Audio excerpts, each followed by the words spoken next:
Hey everyone, and welcome back to Exposed Scandalous Files of the Elite. I'm your host, Jim Chapman, and I am doing something a little different today. I decided to drop a bonus episode for all just on a random day, not on my normal drop day. And this one regards a hockey mom. Now, I released this as a bonus episode on Patreon, probably a year and a half ago. Great episode, got a lot of response, but I want people out there to know what you can look forward to if you're a Patreon subscriber. And I thought a cool way to do that would be to drop it on the regular feed so everyone can kind of get an idea of the extras that you get on the Patreon. So this is just a little lagniappe, as we say here in Louisiana, not a normal typical drop day for Exposed, but something that I thought those of you that are not a subscriber yet on Patreon, you may enjoy hearing a bonus episode that hasn't been released on the regular feed. Or you may be a Patreon member who has not caught this episode. It's been quite a while since I put it out. So here it is. I hope you enjoy it. It's called The Hockey Mom. Much love. And today I'm going to bring you an absolutely wild story of Allison Schardin, known as the Hockey Mom of Minnesota. So I've got to say, first and foremost, that I cover a lot of stories where it's like moms going wild, right? Especially as it relates to the Bad Teachers series. But I do not think I've come across anything quite like this. So let's get right into the story. It's kind of a short but sweet one, and it starts in Blaine, Minnesota, where Allison Lee Schardin lives with her 2 children and husband. Now, a little history on Allison. She was a well-known figure in her Minnesota town and very talented, especially in her youth as it related to singing. At the age of 7, she was singing and acting in community theater productions. And I'm not just talking about regular singing. She was a singer in the opera, even at an early age. She was so talented, in fact, that she never stopped singing in the opera, all the way up to this incident. She had a master's degree in music and vocal performance. This was from the University of Minnesota, and really performed in operas all over the state of Minnesota and beyond. And she was, super talented. Now, behind the scenes, life was not as great as it appeared for Allison. In 2022, she was arrested for DWI. However, that case got dismissed, likely to some pre-trial things that she did, but that's just a guess on my part. In December of 2023, she files for divorce from her husband. Then, on January 22nd of 2024, everything goes downhill for this chick. Police are called regarding an incident that took place just the week prior. Now, I have a copy of the probable cause statement from the arrest, and it's shocking, to be quite honest, and here's how it reads. On January 22nd of 2024, police were notified that an adult female, later fully identified as Allison Lee Schardin, date of birth 8/7 of 1985, engaged in criminal sexual conduct with team members from a Colorado 16 and under hockey team while the team was in Minnesota for a hockey tournament. The crimes occurred the evening of January 14th, 2024 into the early morning hours of January 15th of 2024 at a hotel in Ramsey County, Minnesota, where the team was staying during a tournament. Schardin engaged in sexual contact, oral penetration, and digital penetration of a 15-year-old male, identified herein as V1, and sexual contact with a different 15-year-old male, identified herein as V2. A 16-year-old male, also identified herein as V3, was present. Following a team dinner the evening of January 14th of 2024, members of the Colorado 16 and under boys hockey team went to the hotel's pool area. When they arrived, Schardin, who had met some of the boys the day before, was in the sauna with members of an 18 and under team. V1 said rather than go to the pool right away, he was in his room packing for their return trip home the next day when he received a photo of Schardin from a teammate with a message telling him, quote, "You won't believe what happened," unquote, and telling him to come down to the pool area and hang with the team. So he did. Schardin left the sauna and got in a hot tub, which the under 16 boys, including V1, V2, and V3, were hanging around. She was talking with the boys about problems with her husband and said she had cheated on him a few times and had sex a couple of weeks ago before at the hotel with a junior, 18 to 20-year-old hockey player. She said she and her husband were trying to work it out, but he hits her. V2 said at one point Schardin's husband came to the pool area and yelled words to the effect of, quote, "If you don't come upstairs, our relationship is over," unquote. The boys left the pool area at curfew around 2200 hours, which is 10 o'clock, y'all. And then later that night, V1, V2, and V3 plus one other snuck back down and met Schardin back at the pool. Her husband came down and started talking about it being the last chance for their marriage. The boys, along with two other teammates, returned to V1's room. Sometime later, Schardin messaged V1 via Snapchat saying she and her husband had gotten into an argument and asked, quote, "Can I come into your room?" Two of the teammates did not want Schardin coming to the room, but V1 said he agreed to let her come in because her husband was abusive and she needed help. Schardin then went into V1's room and the two other teammates immediately left, leaving V1, V2, and V3 alone in the room with her. Once inside the room, Schardin continued to tell the boys she was afraid of her husband. Schardin left briefly at one point and, upon her return, stayed for another hour. Schardin then started talking about sex and stuff.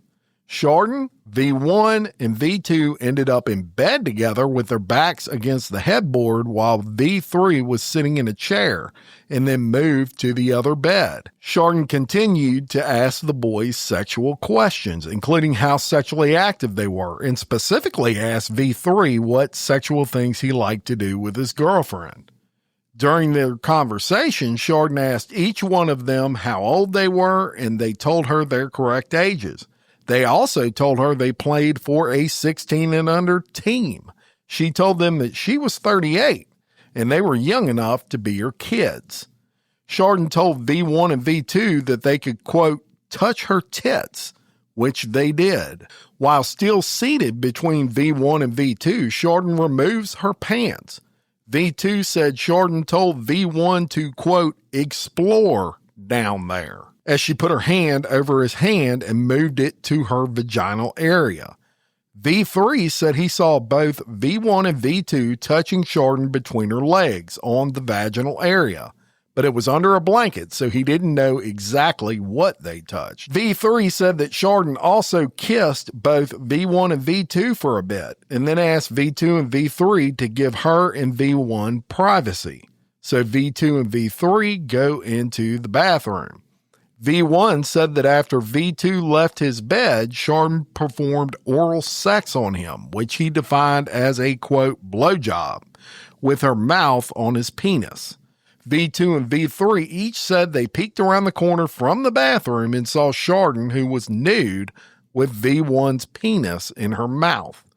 V2 also said he heard Schardin ask V1 to do the same to her, but V1 declined.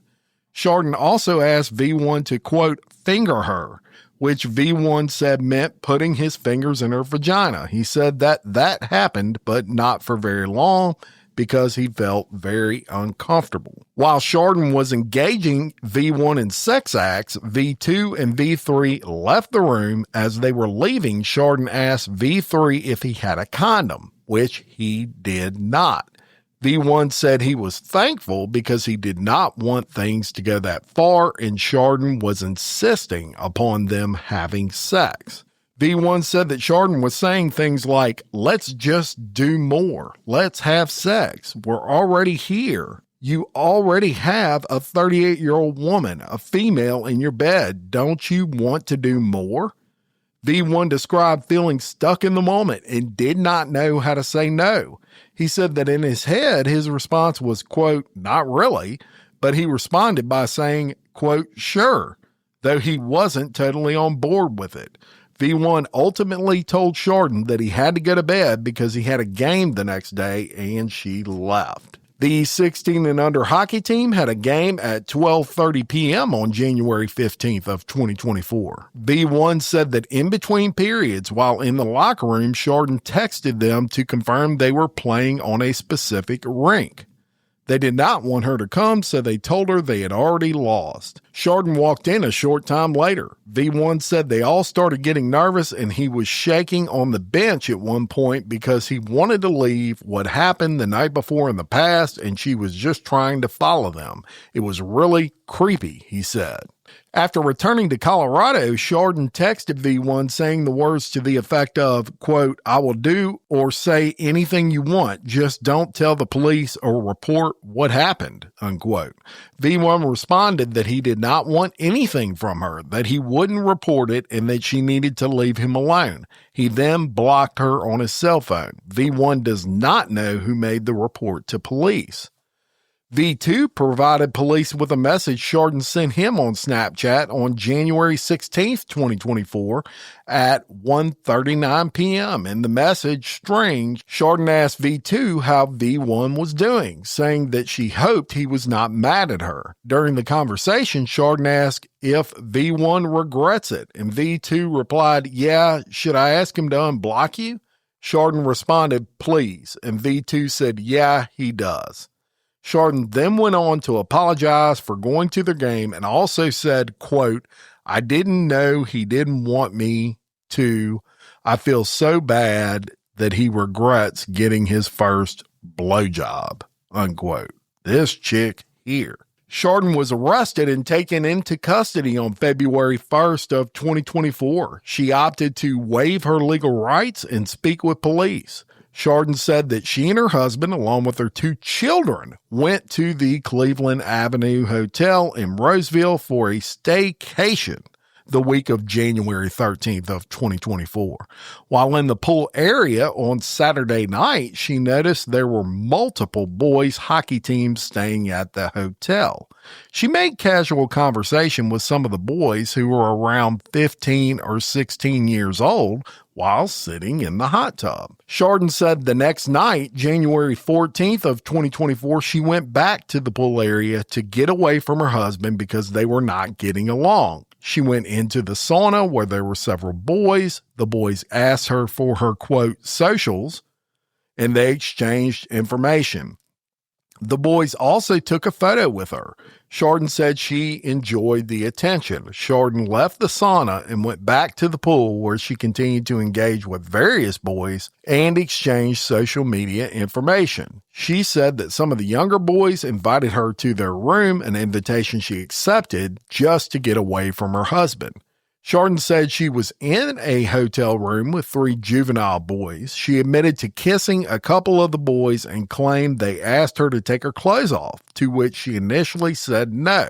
She also admitted lying in bed with one of the boys, quote, kissing, and I gave him oral sex, and I think he fingered me for a little bit, and that was it, unquote. Schardin further admitted to asking the boys if anyone had a condom, but claimed she wasn't going to go through with it. Schardin said, I think things were just starting to progress, and I think I thought about it for a minute, and then I was just like, yeah, no, that's not. And I think it was at that point it was evident that V1 was kind of uncomfortable. Schardin also admitted to engaging in sexual contact with V2. And that was the statement of probable cause, and actually very well written, better than most that I come across. Of course, the subject matter is a little bit disturbing, but very thorough and well written, which is what you look for out of these probable cause affidavits.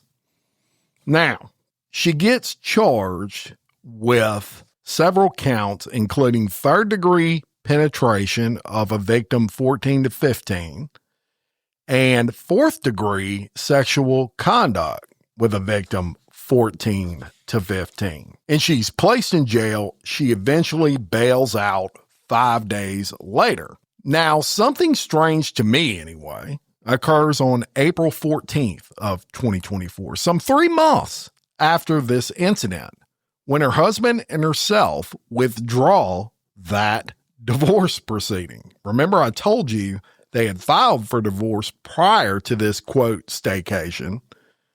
Well, they withdraw it, and you would think it would be just the opposite, right? But nope, somewhere between this incident and 3 months later, they totally reconcile. And so on May 22nd of 2024, she enters her plea at a preliminary hearing. And of course, she pleads not guilty. Why? Because, she wants to work out some sort of deal with prosecutors. And no matter how guilty you really are, it almost never happens that at a preliminary hearing, someone pleads guilty. They're looking for a deal, right? And eventually, that's exactly what happens. On October 4th of 2024, Allison changes her plea on the third-degree charge to guilty, and as part of that deal, the fourth-degree count gets totally dismissed. And the prosecutors also agree to cap any jail time she's sentenced to a cap of 8 months. So it's at that point that Schardin is set to be sentenced, and that occurs January 10th of 2025, just a couple of months ago.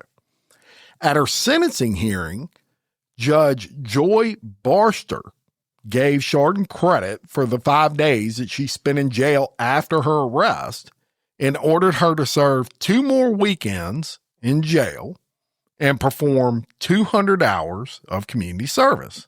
She also had to receive mental health treatment and have no unsupervised contact with juvenile boys, period.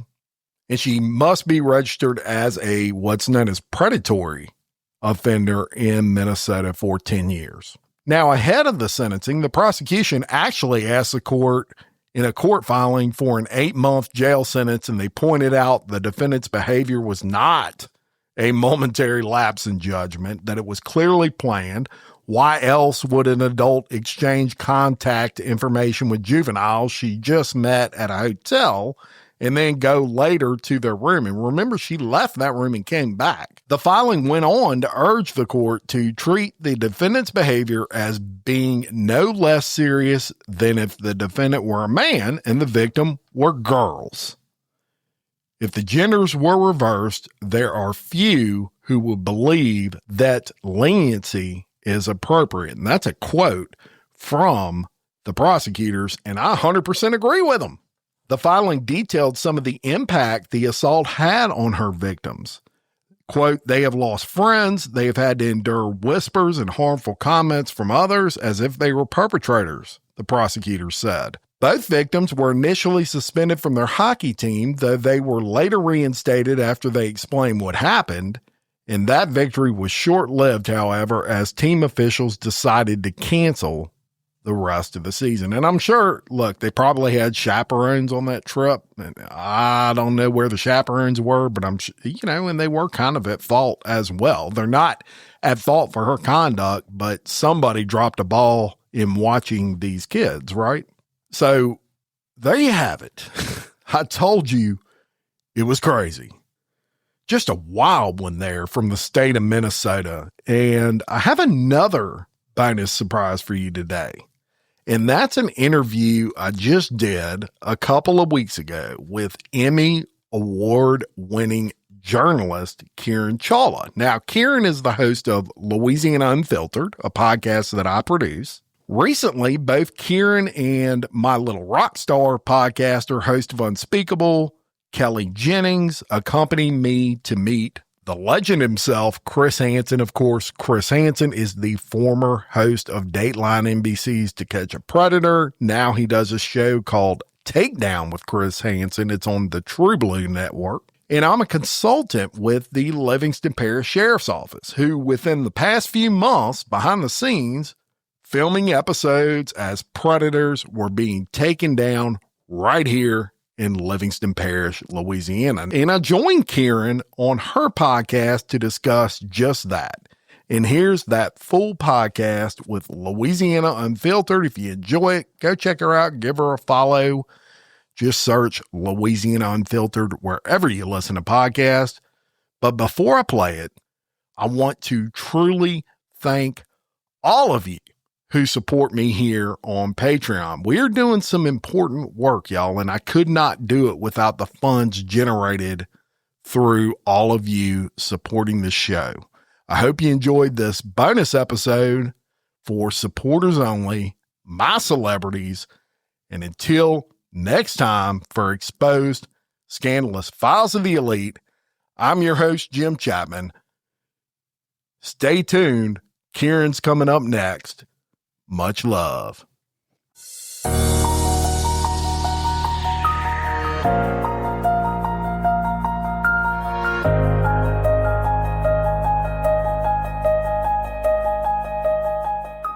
He's a name well known globally, garnering recognition from his former series called To Catch a Predator. We're talking about Chris Hansen, who has now started his own network, True Blue, and his new series is Takedown with Chris Hansen. Chris came to Livingston Parish and teamed up with the Livingston Parish Sheriff's Office and Sheriff Jason Ard in February. Over a 3-day period, 11 separate predators were caught, trying to lure children online. One of them was in a police academy to become an officer, trying to get someone he thought was a 14-year-old girl. Another was a cafeteria worker in a school in Baton Rouge. We sit down with Chris Hansen one-on-one and the sheriff on this takedown. I'm Karen Chawla, and this is Louisiana Unfiltered.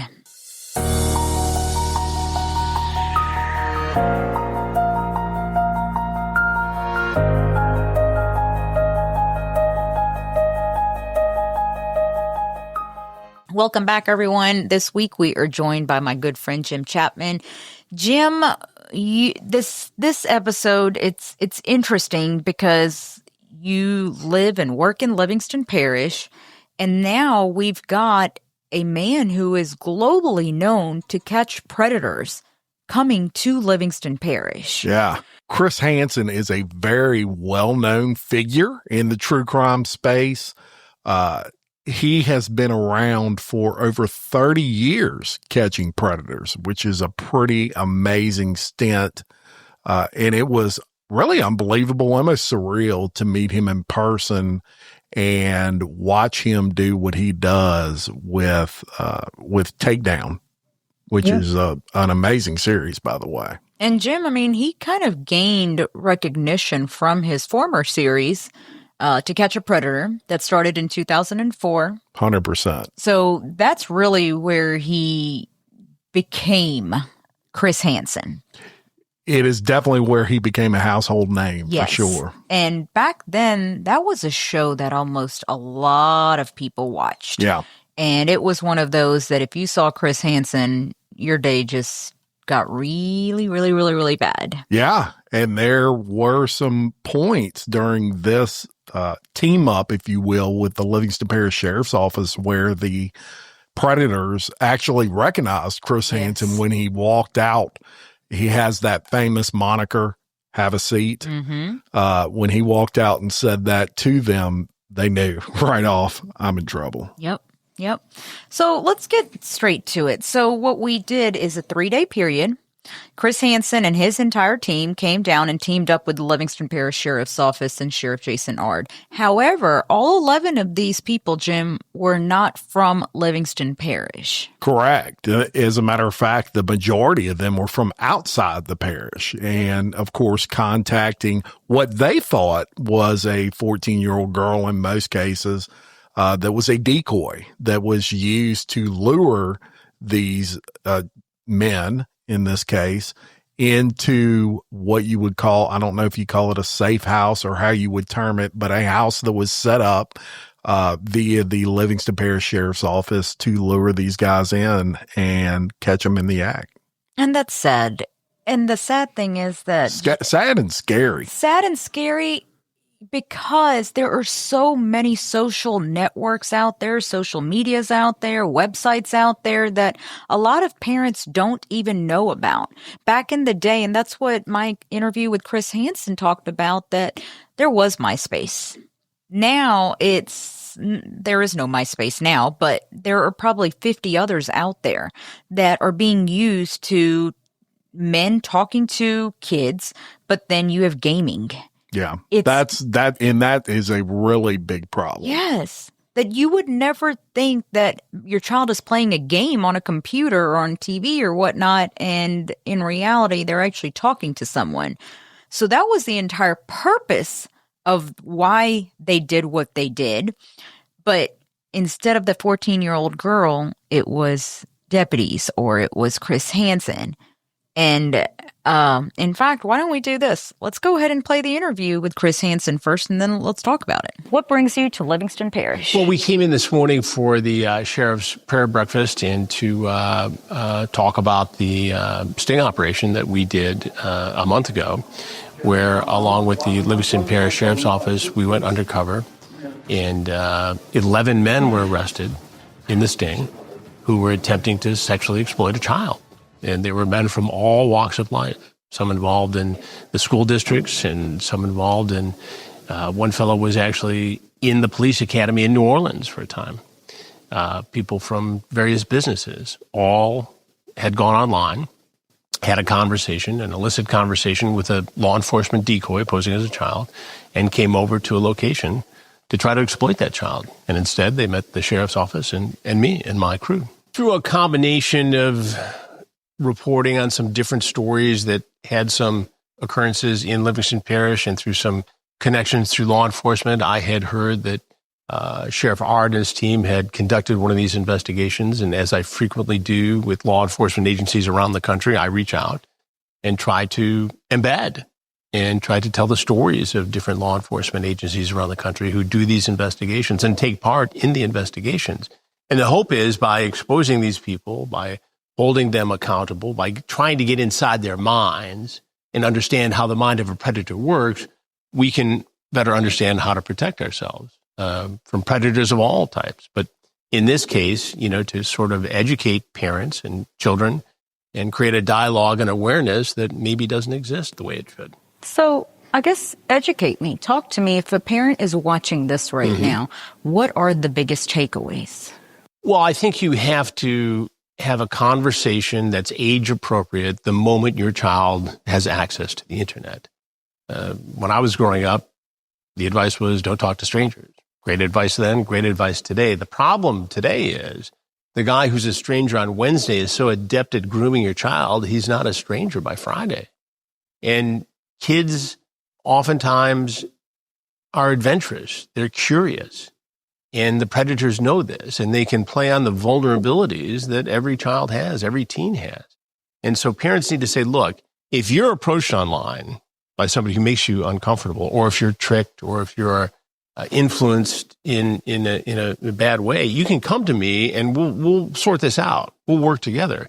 We've got a big documentary underway on sextortion, where criminals from half a world away are posing as young women, enticing boys to send them illicit photos.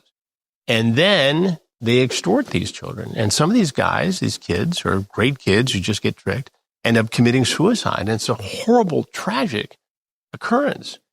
And if they had just talked to their parents, and these are good kids in good homes with good parents, but if the parents just knew to somehow get involved in this at the right time and say, look, your world is not ending.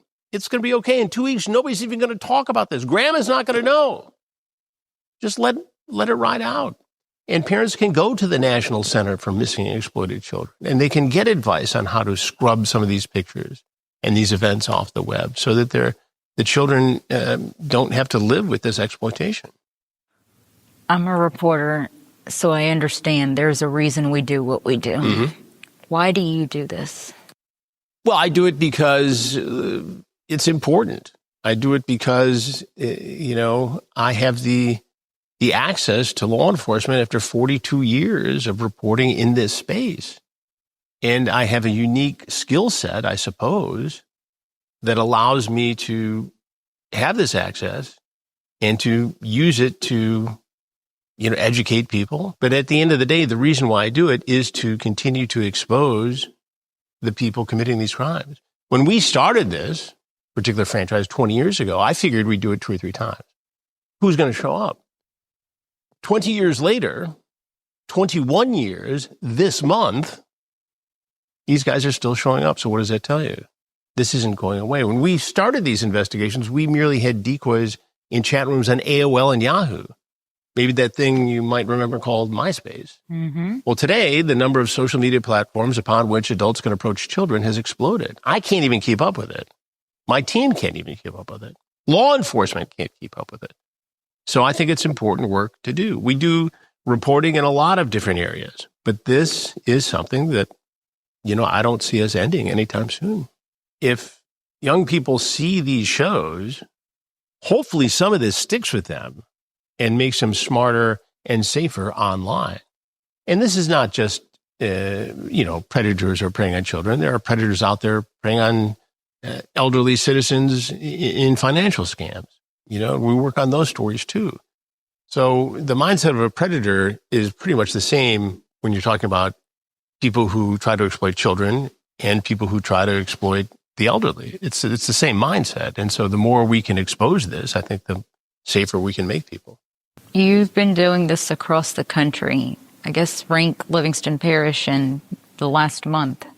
Well, I think it was a very successful investigation. You're talking about 11 men in 3 days. I think here in Livingston Parish, there's a very sophisticated sheriff's office that has made this a priority.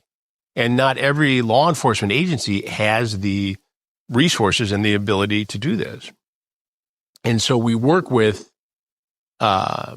agencies like Livingston Parish, Genesee County in Michigan, Polk County in Florida, Blount County in Alabama, Montgomery County in Ohio, all over the country.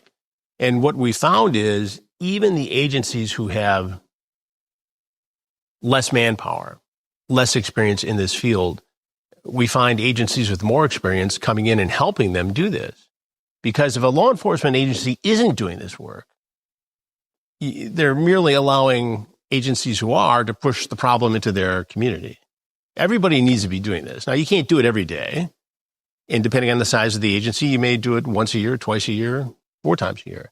But at least you're sending that message out. At least you're creating some deterrence. And at least there's a sense that if you try this in my parish, you're going to face justice swiftly. When will these make air? One has already dropped on my streaming crime network, True Blue, which is TRUBLU. Watch trueblue.com for details. And the rest will be coming out over the next several weeks. And how many episodes do we have? 11 episodes from Livingston Parish. And they probably won't air all back to back. We'll probably mix them in with some of the other law enforcement agencies. But, over the next couple months, they'll all be dropped. It was a real pleasure to work with Livingston Parish. Sheriff Ard and his team are superbly professional. And it's always energizing to me to, take on a new partner in this endeavor.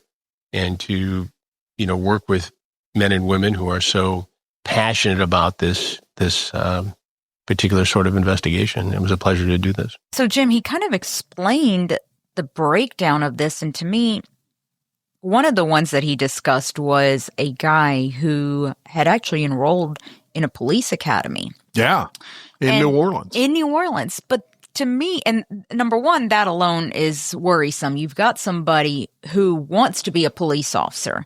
Obviously, this arrest is going to not allow him to be a police officer. But what the case that Chris explained was that he sent numerous Ubers. So he's in New Orleans. He thinks he's talking to a 14-year-old here in Livingston Parish. Well, a 14-year-old can't drive. Right. In order to get that girl to him, he needs to get her an Uber maybe. Yeah. And he sent a few different Ubers. But that's scary. Yeah, and it really shows you the depths that these predators will go through to get to these children. There's not a whole lot of limit there for them on what they'll do. Very concerning. Trusted someone that, and he wasn't an actual officer. So No. there was something that occurred somewhere. Maybe they figured it out that, obviously this guy has issues if he's doing things like this. But in one case, it was an East Baton Rouge Parish school worker, a cafeteria worker, as a matter of fact, that showed up at the house to meet a 14-year-old girl. And this is someone that interacts with 14-year-old girls every day. How scary is that? And the sad thing is that we're supposed to say allegedly. Yeah. Because you're innocent until proven guilty. But the fact that you allegedly showed up at a house to meet who you thought was a 14-year-old girl. Mm-hmm. On camera. On camera. Or did deny. Yep. Yep. And that is really another aspect of what they're doing with Takedown is not only are you getting this problem and really putting a microscope on it, but you're also providing evidence. Think about it. Someone shows up at a house. Yeah. Chris Hansen sits down with them. And in a lot of cases, as a matter of fact, the majority of the ones that I've seen, these people admit that's what they were trying to do. So now you have it on video that this person's saying, yep, I knew she was 14. And you have a full text conversation, which he reads, that is absolutely disgusting, where they are flirting with these 14-year-olds, getting very vulgar. Some of this stuff is very vulgar, very descriptive. But I think the point that they were trying to make here, especially focusing on what these people do for a living, cafeteria work. They had a Sonic worker. They had the guy that had apparently applied to be a police officer in New Orleans that went through the training.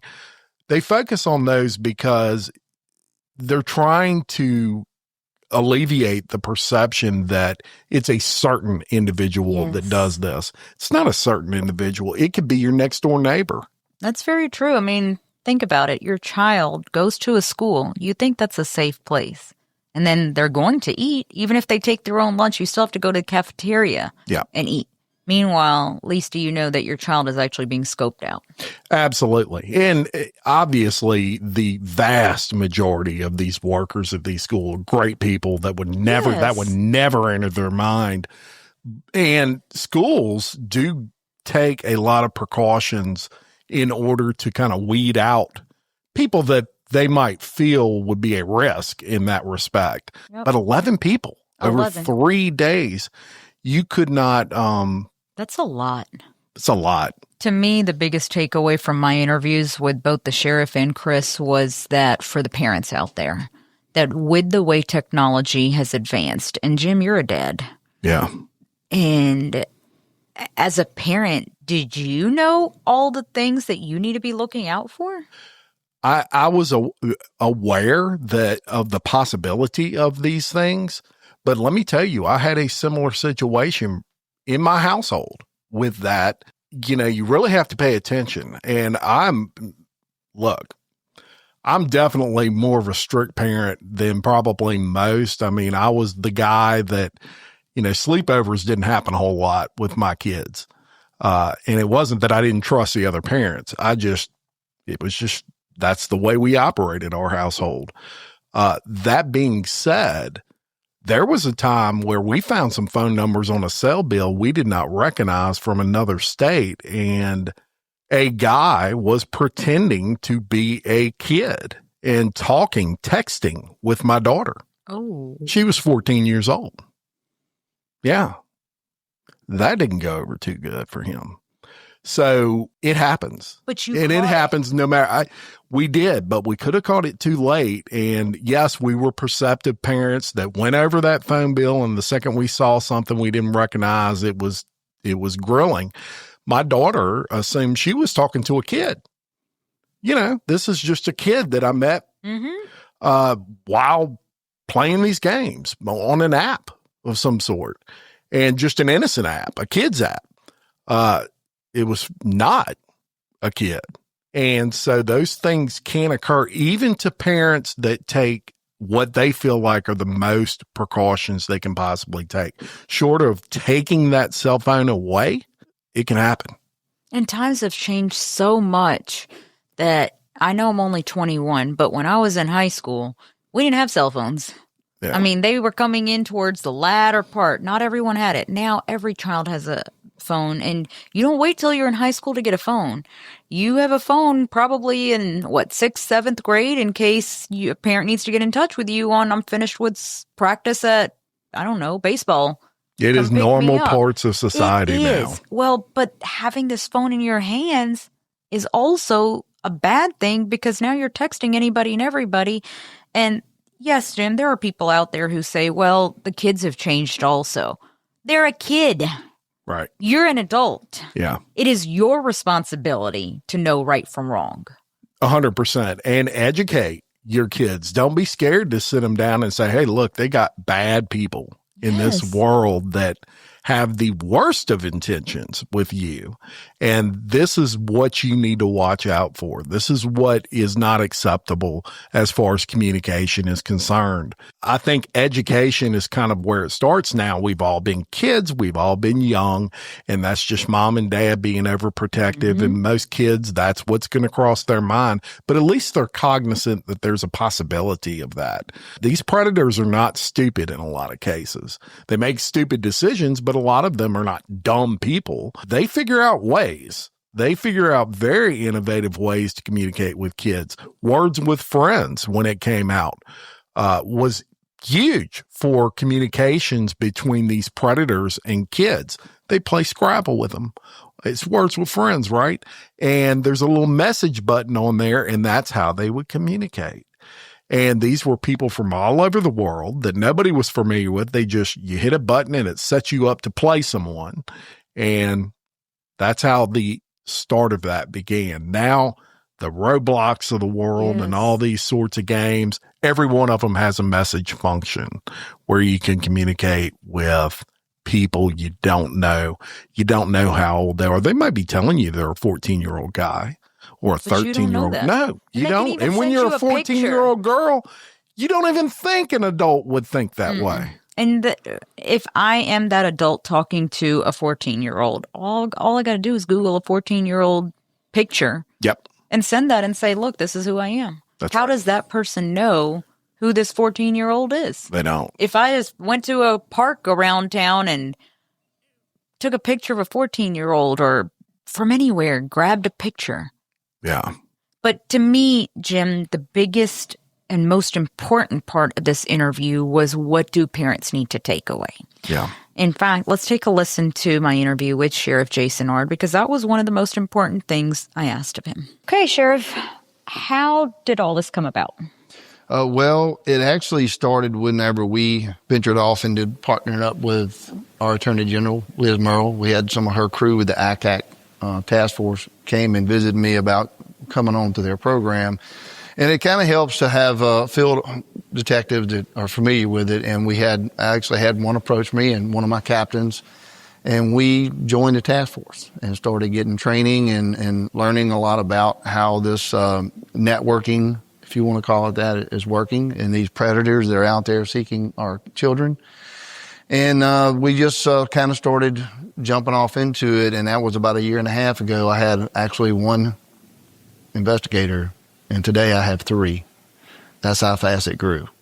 It's very important to me, and I know it's very important in my community. And again, you don't really, even as a parent, you don't really know what's out there until you kind of get involved in it a little bit more. And so we have a lot of other ways that we are arresting people, and a lot of that is victim-based. But this is a more proactive. This is us undercover going in, posing as 14, 11-year-olds, or whatever it may be, and seeking these predators who are seeking their prey. And unfortunately for them, they're coming across us. And we're able to stop that before they actually get a victim. So I would much rather us be the victims than a 12-year-old little girl or a 14-year-old little boy. Now, this is not just or is it even child pornography, or is this more so preying on kids online? This is preying on kids online. Online. This is gaming, Snapchat, anything, any social media platform that has a chatting capability, you're going to have predators on there. And a lot of times us as parents don't realize that. We are not educating ourselves enough. We even started a actual grooming curriculum to go and teach these parents through the school system and partner with our school system here in Livingston to educate them. And look, I've been in law enforcement here in 32 years, and I have learned so much that you think you know everything and you don't. There's so much out there that is eye-opening to this, and you can't, and every day is a different day. So it was great to move forward on this, to watch this division grow so fast, to watch the investigators have the passion they have, to go in and seek this out. This is a very special investigator to have to be able to do this type of stuff. This is a lot. But to watch them work and to watch them do the things that they're doing by seeking these predators online is amazing in itself. How big of a problem is it in Livingston Parish? So we arrested in this one sting operation. We'll make sure everybody's clear on this. We did arrest 11 people, okay? 11 individuals arrested. Only 2 of those were from Livingston Parish. We're online. This is not to our local Livingston Parish chatting group. This is nationwide. I know we have personally worked cases all the way in Utah where somebody in Utah was seeking a individual here in our parish. We're protecting Livingston Parish children. And we have a lot of other agencies through the AG's office that are online with this. They work with us hand in hand in their areas as well. Chris said it earlier. It's a networking thing. A lot of agencies are doing this, no matter how big or how small. But it's something we all need to do. So the way I look at it is, if you come from East Baton Rouge over to Livingston after one of my children, you're going to go to jail. I don't care where you're from. Stay away from us. And I'm hoping that everybody gets on board, because my mission is to get them out of Livingston Parish. I don't want them to come back in here seeking any child. And, does that make it bad for our surrounding parishes? Maybe so, until they get on board with us and they do the same thing. And that's what we're hoping for. And it's, again, it's a very scary world online. Very scary. So say someone is arrested out in Utah or something along those lines that's not at Livingston Parish. They're still coming to Livingston Parish to be booked here, which is why it helps to be associated with the Attorney General's office, because it's a task force. Let's look at this one case that y'all talked about earlier. The master from New Orleans sent 4 Uber drivers to try to get this young girl. 4 to get her from Livingston to New Orleans. Do you really think that we'd have seen that little girl again? Mm-mm. No, absolutely not. I can tell you one thing, he better not mess with another little girl from Livingston Parish. And that's the message that I'm trying to send. So this may be more of a district attorney question, but you guys have done your job. We see it over and over and over. Bond is set, they're released, they're back out there. That's right. And we have actually partnered with our Scott Peerlus, who is my district attorney. We had an actual conversation just the other day. He is actually going to assign an ADA to particularly work in these cases. It's going to help us to have better prosecution, and that's what our hope is. Any message to parents? Big message to parents. Know what your child is doing. Open up a good line of communication with your child, and always expect the worst. You have to. And there's so many times in our livelihood, and you know this, we're busy. We have things going on, and we expect our kids to be doing great. We expect our kids to, know that that's a stranger, don't talk to them, but it's just not like that anymore. We open up a whole new world with social media platforms and this gaming and all the stuff that they're doing in chat rooms. And they may be thinking they're talking to another 14-year-old boy, which is actually a 39-year-old person who is a predator trying to groom them to get them to a point where he can extort them. And that goes on every single day. 11 people, Karen, 11 people were arrested in 3 days. That is scary. And parents, it's time for us to open our eyes, put our phones down, and pay attention to what your child is doing. Because we just had I think it was several cases we worked, but I know that was one stat that we had was over 45 victims that we was able to identify that was unknown to law enforcement or their parents. 45 victims. That's big. And that's super scary to know that many, and some of those were raped and their parents never knew it.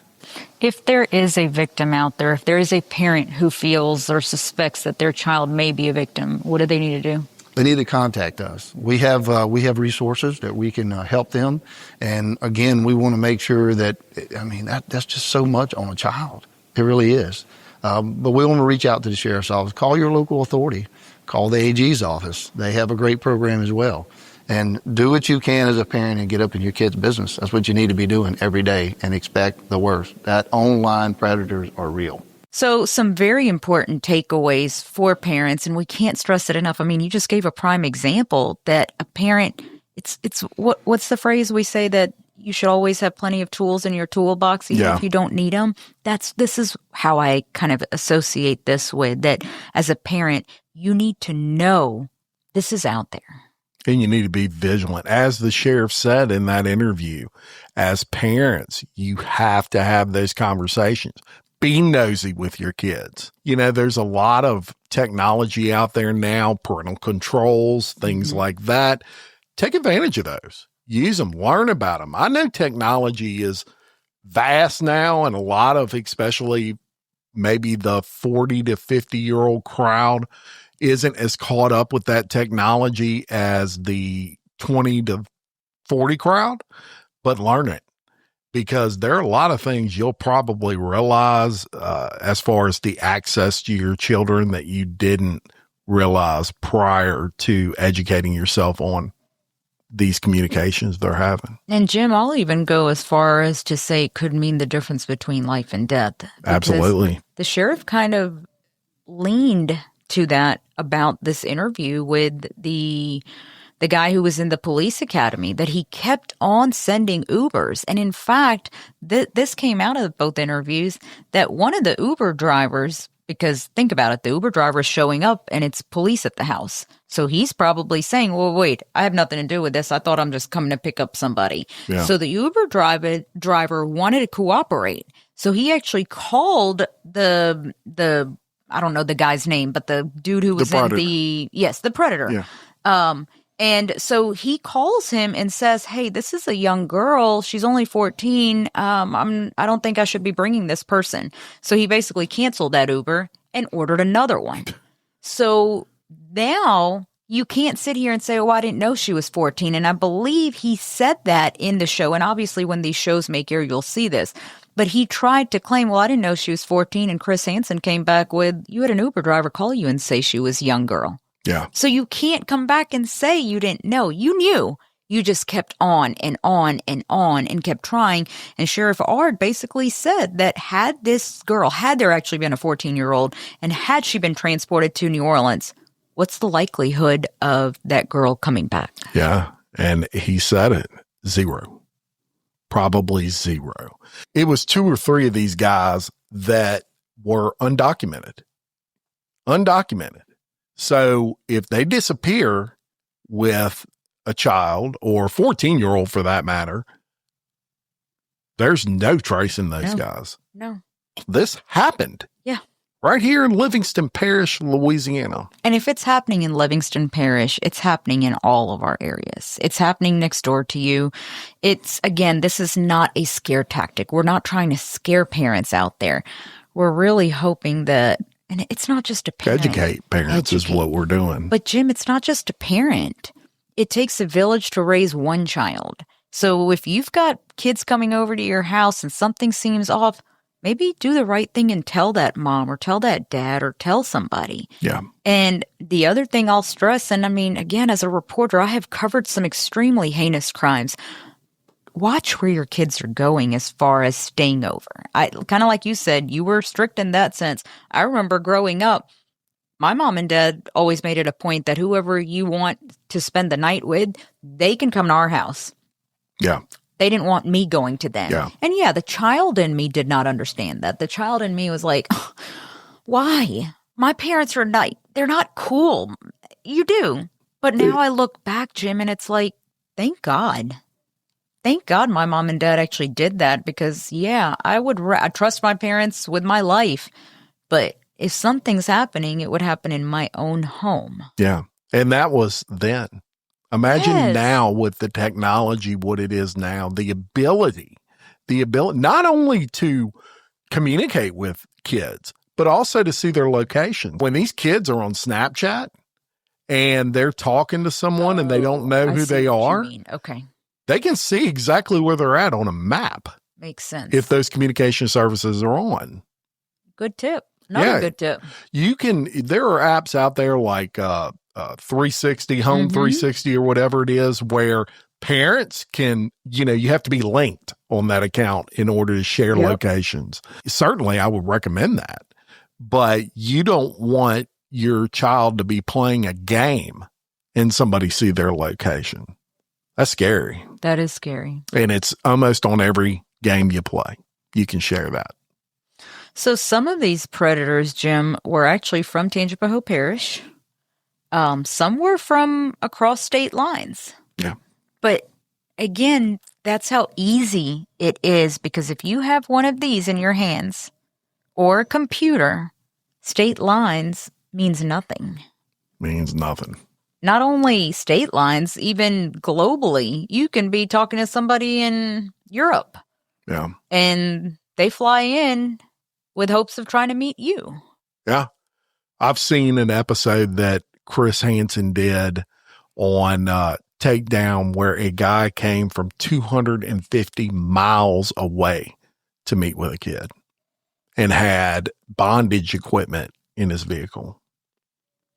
Yeah, they're sick.